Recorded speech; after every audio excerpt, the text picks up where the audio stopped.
আল্লাহ রাব্বুল আলামিন বললেন, বান্দার শোনো শোনো, বিশ্বনবী সাল্লাল্লাহু আলাইহি ওয়াসাল্লাম কি আমি শুধু মানুষদের জন্য নয়, আমি শুধুমাত্র ফেরেশতাদের জন্য নয়, আমি শুধুমাত্র জিনদের জন্য নয়, আমি আল্লাহ রাব্বুল আলামিন আমার নবী বিশ্বনবী সাল্লাল্লাহু আলাইহি ওয়াসাল্লামকে আসমান এবং জমিনের মধ্যে যা কিছু আছে আমি আল্লাহ সব কিছুর জন্য আমার নবীকে রহমত করে বরকত করে পাঠিয়ে দিয়েছি। জোরে বলেন সুবহানাল্লাহ। বিশ্বনবী মুহাম্মদুর রাসূলুল্লাহ সাল্লাল্লাহু আলাইহি ওয়াসাল্লামকে আমাদের জন্য রহমত করে পাঠিয়ে দিয়েছেন একজন। আওয়াজ দিয়ে বলেন না ভাইরা, তিনি কে? আমার কলিজার টুকরা প্রিয় ভাইরা, ভালো করে লক্ষ্য করেন, বিশ্বনবী সাল্লাল্লাহু আলাইহি ওয়াসাল্লাম আমাদের জন্য কেমন রহমতের নবী, আমাদের জন্য আল্লাহ কেমন রহমত করে পৃথিবীর মধ্যে প্রেরণ করে দিয়েছে। ও নবীর উম্মতেরা, আজকে সেই রাসূলকে চিনি না, আজকে সেই নবীকে চিনি না। রাসূলের আদর্শকে বাদ দিয়ে আমরা বিভিন্ন মানুষের আদর্শকে গ্রহণ করি, রাসূলের সুন্নাহকে বাদ দিয়ে আমরা বিভিন্ন খেলোয়াড়, বিভিন্ন নায়ক নায়িকাকে ফলো করি। এমন মানুষ আমাদের সমাজের মধ্যে আছে না নাই?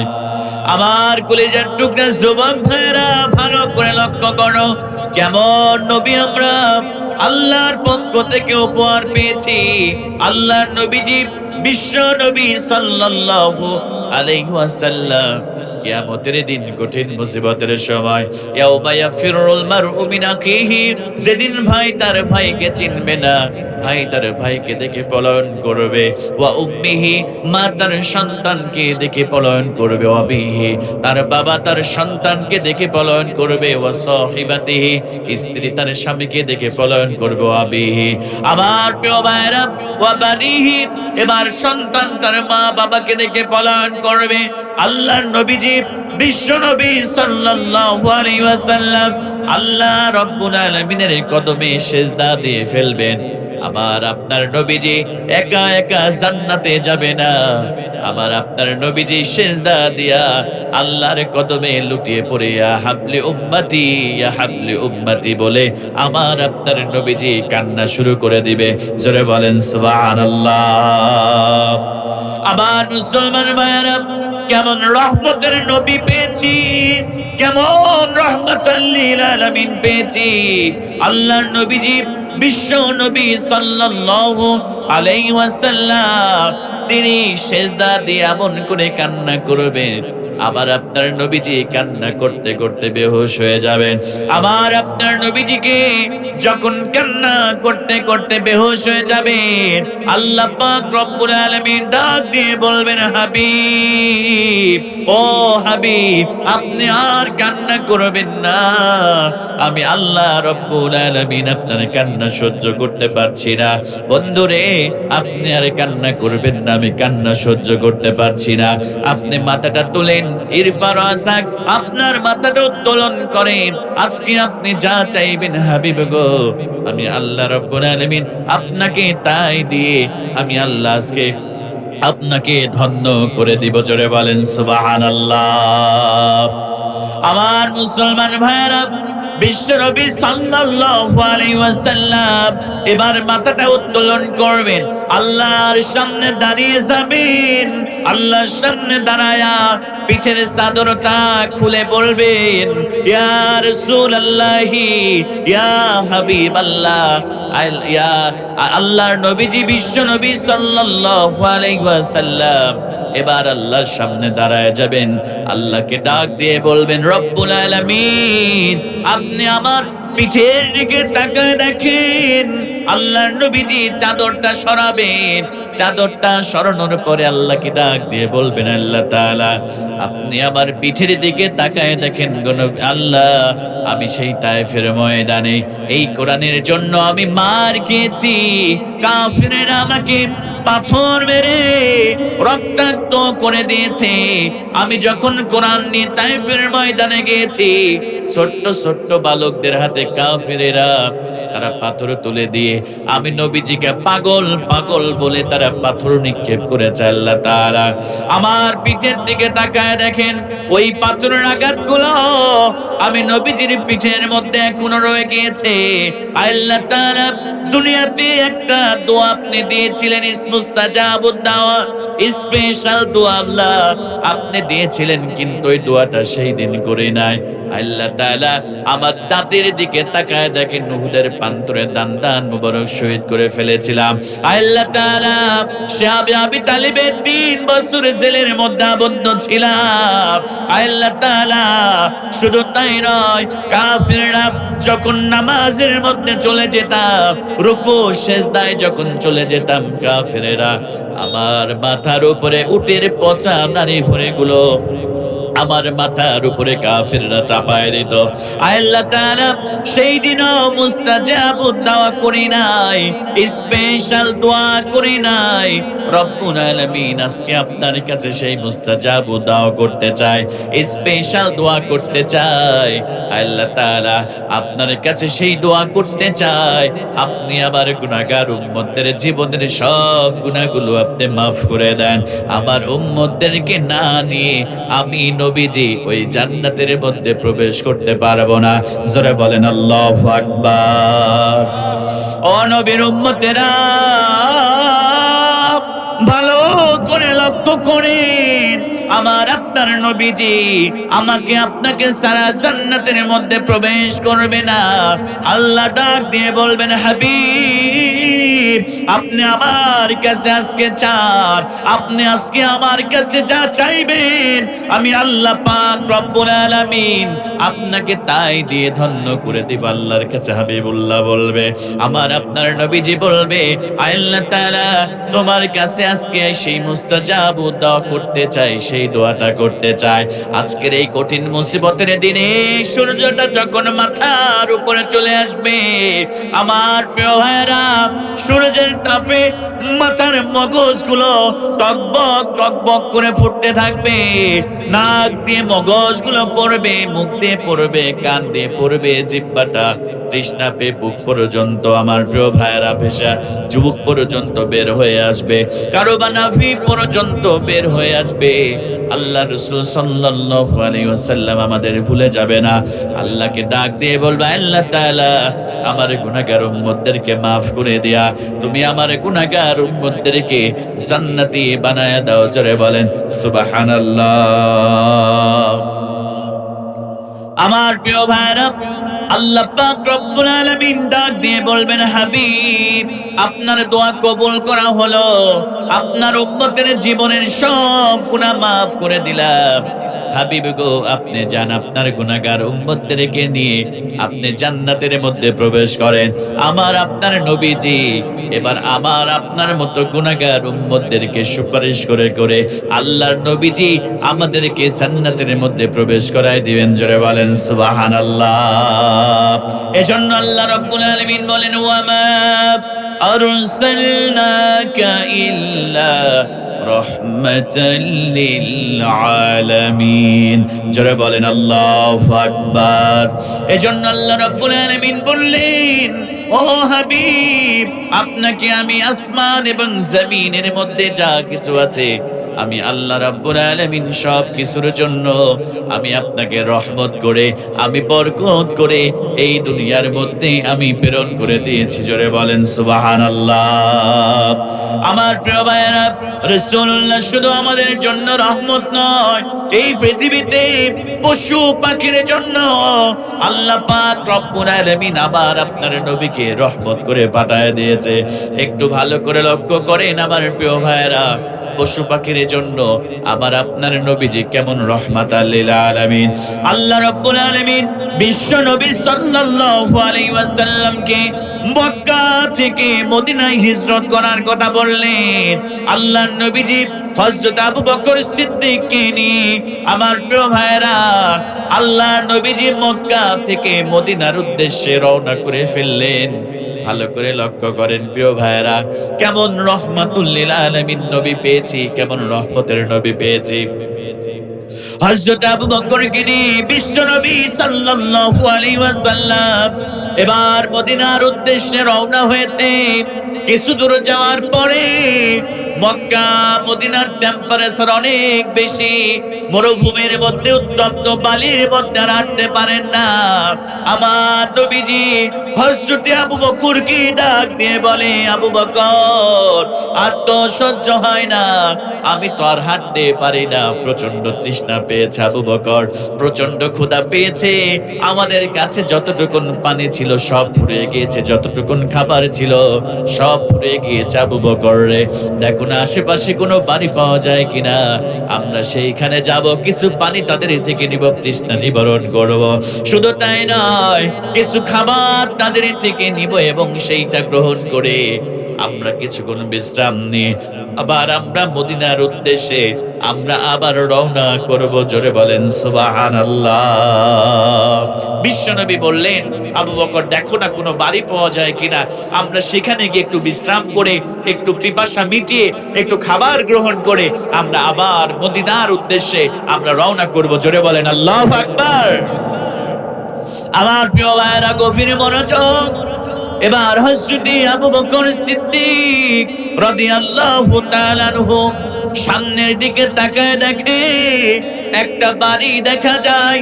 বিশ্ব নবী সাল্লাল্লাহু আলাইহি ওয়াসাল্লামকে বলে, ইয়া রাসূলুল্লাহি, ইয়া হাবিবাল্লাহ, ওই যে সামনের দিকে তাকান, একটা বাড়ি পাওয়া যায়, একটা ঘর দেখা যায়, চলেন সেই জায়গায় চলে যায়। সেই জায়গায় গেলে কিছু আমরা হয়তো বা খাবার পাবো, কিছু পানি পাবো, তাদের থেকে সেইগুলো গ্রহণ করব, একটু বিশ্রাম করে আবার মদিনার উদ্দেশ্যে আমরা রওনা শুরু করে দিব। আমার প্রিয় ভাইরা, এবার হযরত আবু বকর বিশ্ব নবী সাল্লাল্লাহু আলাইহি ওয়াসাল্লাম সেই বাড়ির কাছে গেলেন। বাড়ির কাছে যাওয়ার পরে বাড়ির দরজায় সালাম দিলেন, আসসালামু আলাইকুম ইয়া আহলাল বাইত। সালাম দেওয়ার পরে এবার হযরত আবু বকর সিদ্দিক রাদিয়াল্লাহু তাআলা আনহু এবার দরজায় কড়া নাড়লেন, ইফতাহিল বাব, কে আছো বাড়িতে, একটু দরজাটা খুলে দাও। বাড়ির মধ্যে থেকে কোনো আওয়াজ নাই। হযরত আবু বকর আবার দরজায় কড়া নাড়ে, ইফতাহিল বাব, কে আছো, আমাদের জন্য একটু দরজাটা খুলে দাও, কে আছো রে, কে আছো বাড়িতে। হযরত আবু বকরের ডাকে কেউ সাড়া দেয় না। দ্বিতীয়বার আবার বললেন, ইফতাহিল বাব, একটু দরজাটা খুলে দাও, আমরা একজন মুসাফির, আমরা দুইজন মুসাফির মক্কা থেকে মদিনার উদ্দেশ্যে রওনা করেছে, আমাদের জন্য একটু পানির ব্যবস্থা করে দাও, একটু খাবারের ব্যবস্থা করে দাও।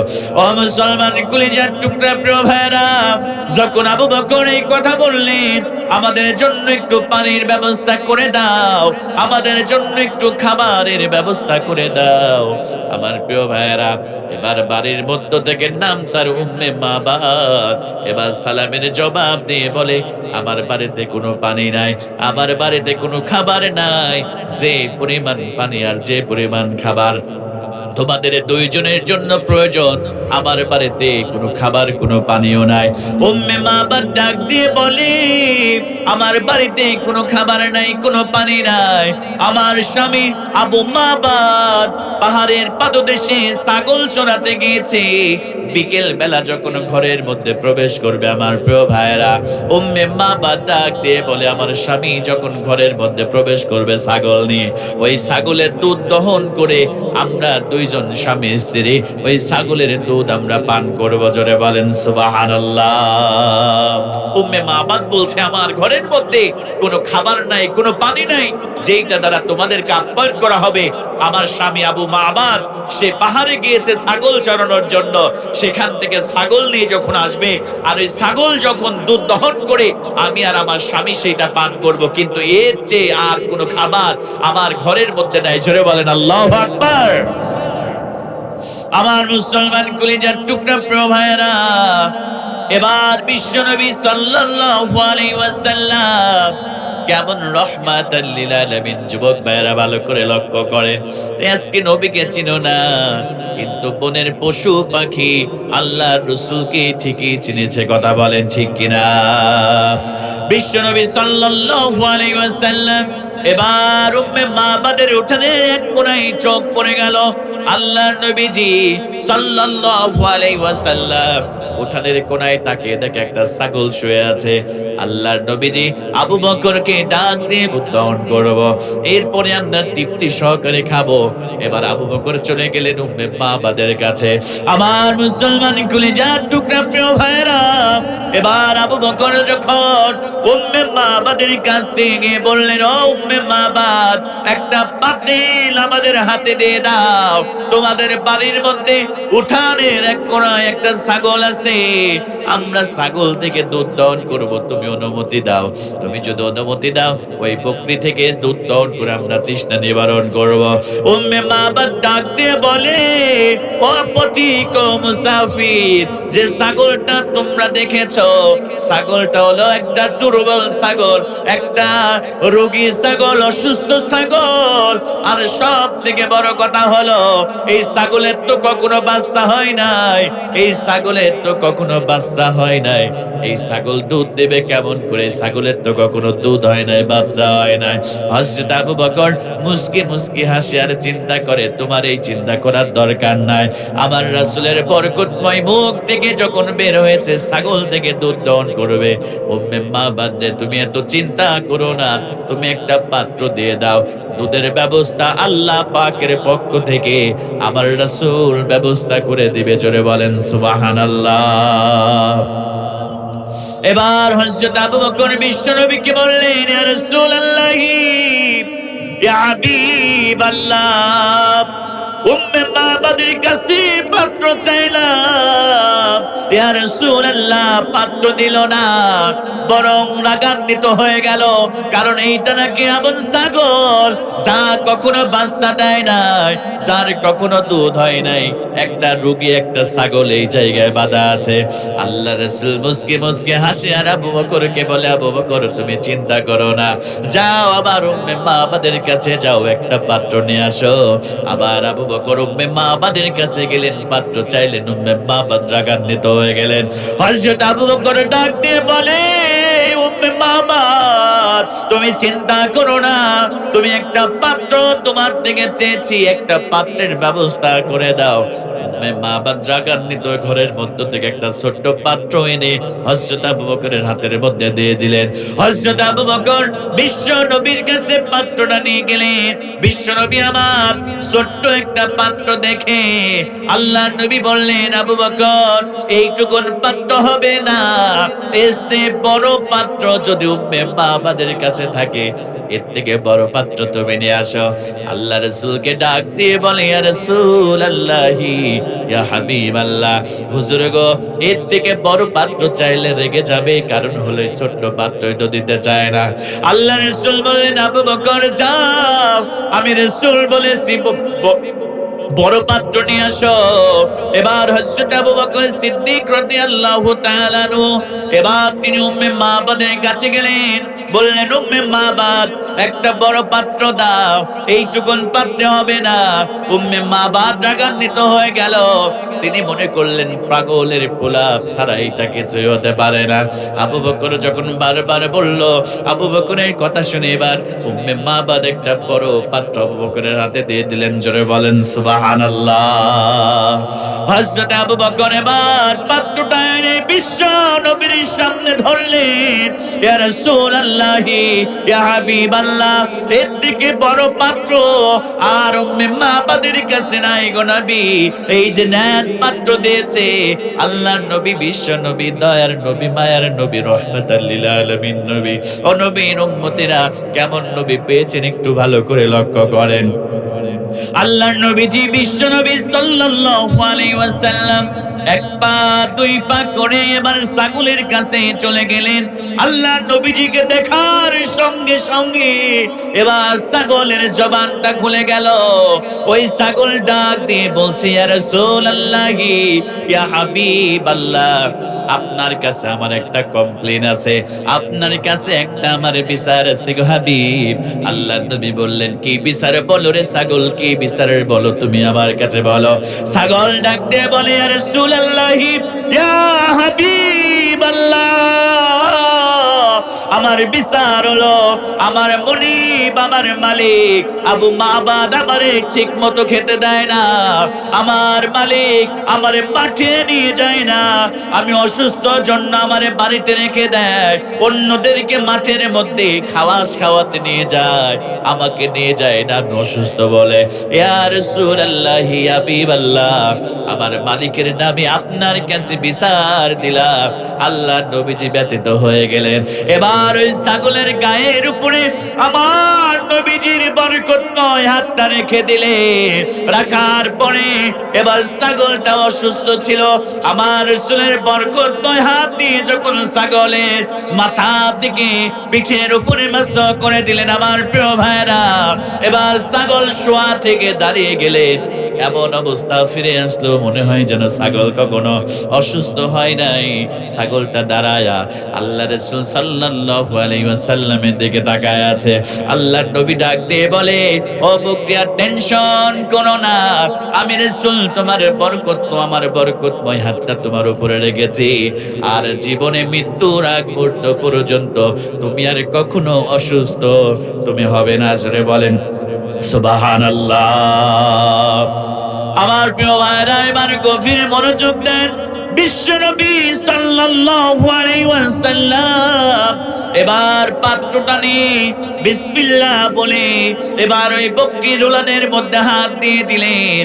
আমার প্রিয় ভাইরা, যে ছাগলের কোনোদিন বাচ্চা হয় নাই, যে ছাগলের কোনোদিন দুধ হয় নাই, আমার নবীজি বিসমিল্লাহ বলে ছাগলের উলানের মধ্যে যখন হাত দিয়ে দিল, আবার কলিজার টুকরা প্রিয় ভাইয়েরা, রাসূলকে চিনো না, রাসূলকে বুঝো না, রাসূলকে বুঝতে পারো না, বকরির বিসমিল্লাহ বলে যখন উলানের মধ্যে হাত দিয়ে দিল, আমার প্রিয় ভাইয়েরা, সঙ্গে সঙ্গে উলানের মধ্যে এত পরিমাণ দুধ চলে এসেছে।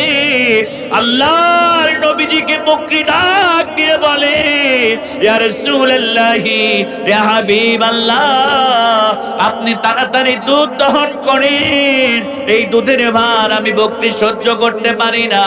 আল্লাহ নবীজি সাল্লাল্লাহু আলাইহি ওয়াসাল্লাম বিসমিল্লাহ বলে দুধ দহন করা শুরু করলেন। আমার প্রিয় ভাইরা, বিসমিল্লাহ বলে যখন বিশ্ব নবী আমার দুধ দহন করা শুরু করলেন, দুধ দহন করতে করতে পাত্রটা ভরে গেল। আল্লাহু আকবার বলবেন না? আর একটু জোরে বলেন না আল্লাহু আকবার। আমার প্রিয় ভাইরা, পাত্রটা যখন ভরে গেল, আল্লাহর নবীজি বিশ্ব নবী সাল্লাল্লাহু আলাইহি ওয়াসাল্লাম এবার ওই পাত্র থেকে নিজে দুধ পান করলেন, হযরত আবু বকরকে দুধ পান করালেন। এবার উম্মে মাবাদের হাতের মধ্যে দিয়ে দিলেন পাত্রটা। উম্মে মাবাদ পেট ভরে দুধ পান করলেন, কিন্তু আশ্চর্যের বিষয় হলো পাত্রের মধ্যে যতটুকু দুধ ছিল, আমার প্রিয় ভাইরা, ওই পাত্র থেকে তিনজন ব্যক্তি দুধ পান করেছে। আল্লাহর কসম, আল্লাহর কসম, হাদিসের মধ্যে এসেছে ওই পাত্র থেকে বিন্দু মাত্র দুধ কমে যায় নাই। জোরে বলেন সুবহানাল্লাহ। আমার প্রিয় ভাইরা, এবার দুধ পান করে বিশ্ব নবী সাল্লাল্লাহু আলাইহি ওয়াসাল্লাম এবার তিনি মক্কা থেকে মদিনার উদ্দেশ্যে আবার ওই জায়গা থেকে রওনা করলেন। বিকেল বেলা স্বামী আবু মাবাদ বাড়িতে এসেছে। আবু মাবাদের সামনে যখন দুধের পাত্রটা ধরা হলো, প্রাণের স্বামীরে দুধ পান করেন, দুধ পান করেন। উম্মে মাবাদকে আবু মাবাদ ডাক দিয়ে বলে, ওই স্ত্রী কোথায় দুধ পেয়েছ? এবার উম্মে মাবাদ ডাক দিয়ে বলে, আমার বাড়িতে দুইজন ব্যক্তি এসেছিল। একজন ব্যক্তি, এই যে আমাদের অসুস্থ ছাগলটা যখন মাথার উপরে হাত বুলিয়ে দিয়েছে, সঙ্গে সঙ্গে অসুস্থ ছাগলটা সঙ্গে সঙ্গে দাঁড়ায় গিয়েছে, সুস্থ হয়ে গিয়েছে। আবার যখন বিসমিল্লাহ বলে উলানের মধ্যে হাত দিয়েছে, উলানটা দুধে পূর্ণ হয়ে গিয়েছে, ওখান থেকে দুধ দহন করে পাত্রটা ভরে ফেলেছে। আমরা তিনজন প্রাণ ভরে, কলিজা ভরে, পেট ভরে দুধ পান করেছে, কিন্তু এই পাত্র থেকে এক ফোঁটা, এক বিন্দু দুধ কমে যায় নাই। জোরে বলেন সুবহানাল্লাহ। আবু মাবাদের বুঝতে বাকি রইল না, এই পৃথিবীর অস্বাভাবিক তিনি মানুষ নয়। তিনি চিন্তা করলেন, কাফিররা যে রাসূলের কথা বলেন সেই রাসূল ছাড়া আর কেউ হতে পারে না। উম্মে মাবাদকে ডাক দিয়ে বলে, ও প্রাণের বিবি রে, ওই ব্যক্তিটা দেখতে কেমন একটু আমার কাছে তুমি বর্ণনা করো, তার চেহারা কেমন, তার কথাবার্তা কেমন একটু বলো। এবার উম্মে মাবাদ ডাক দিয়ে বলে, আবু মাবাদ, এই ব্যক্তির চেহারা, এত মানুষকে আমি দেখেছি মক্কা মদিনার মধ্যে, এই ব্যক্তির চেহারার সঙ্গে কারো চেহারার মিল নাই। এই ব্যক্তিটা এত সুন্দর দেখতে, মনে হয় আসমানের ওই পূর্ণিমার চাঁদের চেয়ে লক্ষ কোটি কোটি গুণ সুন্দর। জোরে বলেন সুবহানাল্লাহ। আমার প্রিয় ভাইরা, বিশ্বনবী সাল্লাল্লাহু আলাইহি ওয়াসাল্লামের চেহারা কত সুন্দর ছিলেন। আমার প্রিয় ভাইরা, সাহাবায়ে কেরাম বলেন, আমাদের পেটের মধ্যে যখন প্রচন্ড ক্ষুধা লেগে যেত, আমরা রাসূলের ওই নূরানী চেহারার দিকে তাকায় থাকতাম। আমরা যখন রাসূলের নূরানী চেহারার দিকে তাকায় থাকতাম, আল্লাহ রাসূলের চেহারার দিকে তাকাইলে আল্লাহ পাক রব্বুল আলামিন ওই রাসূলের নূরানী চেহারার বরকতে আমাদের পেটের ক্ষুধা আল্লাহ পাক নিবারণ করে দিত। জোরে বলেন সুবহানাল্লাহ। আমার প্রিয় ভাইরা, ছোট্ট একটা ঘটনা মনে পড়ে গেল। হযরত আলী রাদিয়াল্লাহু তাআলা আনহু, তিনি একদিন বিশ্ব নবীর বাড়িতে চলে গেলেন। বাড়িতে যাওয়ার পরে সালাম দিলেন, আসসালামু আলাইকুম ইয়া আহলাল বাইত। আমার প্রিয় ভাইরা, হযরত আলী রাদিয়াল্লাহু তাআলা আনহু সালাম যখন বাড়ির মধ্যে দিয়ে দিলেন, বাড়ির মধ্যে থেকে আম্মা জান খাদিজা রাদিয়াল্লাহু তাআলা আনহা বের হয়ে আসলেন। হযরত আম্মা জান খাদিজা রাদিয়াল্লাহু তাআলা আনহা বের হয়ে এসে দেখি জামাতা আলী এসেছে।